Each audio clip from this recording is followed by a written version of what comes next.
Cześć, witam serdecznie. Dziś pokażę Wam, jak z takiej pięknej szynki wieprzowej zrobić dobry, naprawdę smaczny gulasz. Mam tutaj ładny kawałek szynki, prawie 2 kg. Na początek oczyszczam ze skóry i wycinam wszystkie chrząstki. Po oczyszczeniu szynkę wieprzową kroję w poprzek na dość grube plastry. Zobaczcie, jakie ładne steki z szynki.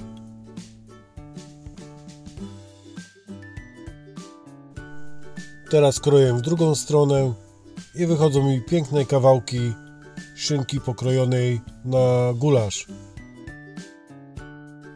W ten sam sposób można pokroić karkówkę i łopatkę na takie fajne, ładne kawałki.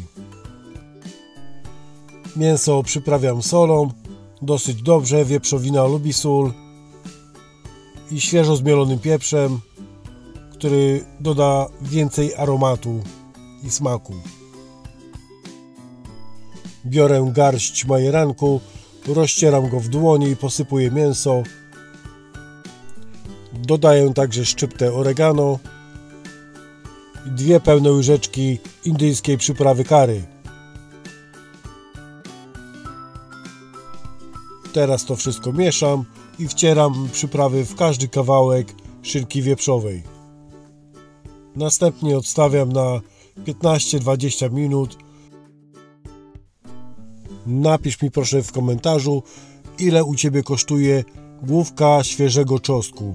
Ja zapłaciłem 3 zł.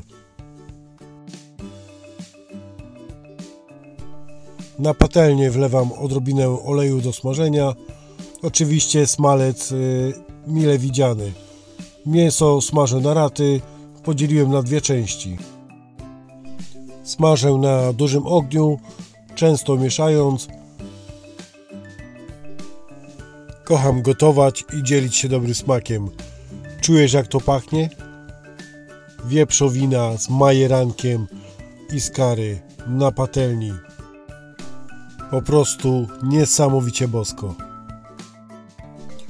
Przygotowałem sobie miskę, zgarniam pierwsze pięknie obsmażone kawałki szynki wieprzowej. Zobaczcie, jak to się wszystko, ten aromat cały unosi po kuchni. Mam uchylone okno, na dworze jest 5 stopni, dlatego tak paruje. I smażę drugą porcję na rozgrzanej patelni. Obsmażam każdy kawałeczek ładnie, tak żeby potem ten cały smak obsmażonego mięsa został w gularzu. W międzyczasie przygotowuję warzywa, 3 cebule, kroję w dosyć grube piórka. Tu sposób krojenia jest dowolny. Lubisz w kostkę, kroisz w kostkę, lubisz w piórka, kroisz w piórka.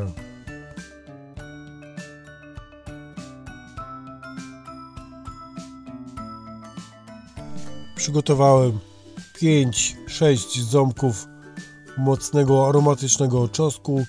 Kroję na mniejsze kawałki, które następnie przesmażę razem z cebulą.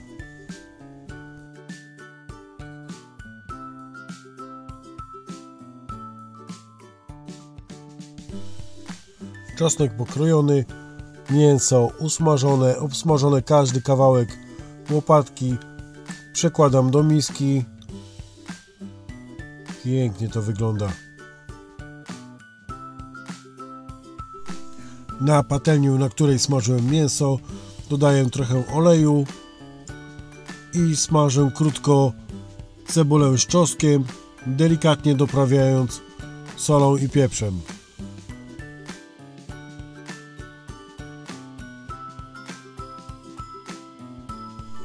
Mam tutaj takie ładne, duże pieczarki. Dorzucam do tej cebuli i czosnku. W pierwszej opcji miały być w całości, ale stwierdziłem, że są trochę za duże, więc przekrajam je na pół, ewentualnie na troszeczkę mniejsze kawałki. Pieczarki smażę krótko z cebulą i po chwili dodaję mięso razem z tym całym sokiem, z tym całym smakiem i sokiem na patelnię. Mięso i warzywa smażę w takiej dużej patelni, głębokiej. Można użyć dużego rondla albo smażyć na płytkiej, a potem przełożyć. Dorzucam teraz 4 listki laurowe i całość zalewam wodą. Chcę, aby moje mięso było miękkie, soczyste i kruche, więc gotuję na małym ogniu przez dobre 3 godziny. Można pod przykryciem, można bez przykrycia. Dolewam wody jak odparuje, tak żeby szyneczka powolutku gotowała się, żeby ten gulasz zrobił się trochę gęsty i nabrał dobrego smaku od pieczarek, od kary, od liścia laurowego, od majeranku, od czosnku, żeby to wszystko było smaczne.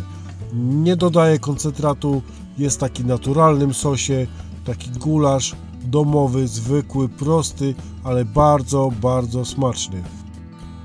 A jeśli chcesz ugotować dobry gulasz z łopatki wieprzowej, taki na ostro z papryką, to kliknij te okienko, które się tutaj wyświetla. Zapraszam serdecznie po sprawdzony przepis. Dziękuję za oglądanie. Pozdrawiam, cześć.